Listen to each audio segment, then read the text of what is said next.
This is inventory number 2676. It's a 150-ton 4-post up-acting Wabash press. It has 4 daylights with electrically heated platens.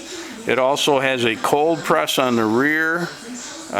We were going to demonstrate the front press first. We're going to go ahead and clamp it up, let it time out and decompress and come back down. And then we'll move around to the rear of the press so you can see the cold press operate.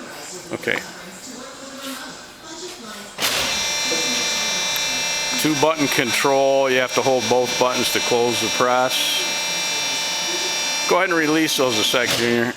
Okay, you got to hit them at the same time. Go ahead.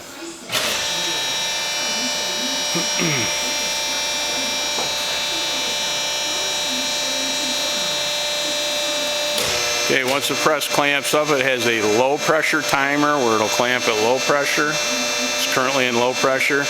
Then once that timer times out, it'll switch over to high pressure. And then once that timer, now it's going into high pressure. Once that timer times out, it will go through decompression and come back down.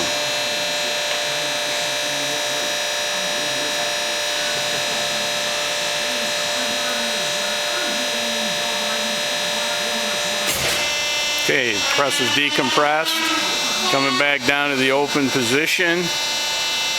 And once it's open, we will go around and shoot a video of the cold press functioning.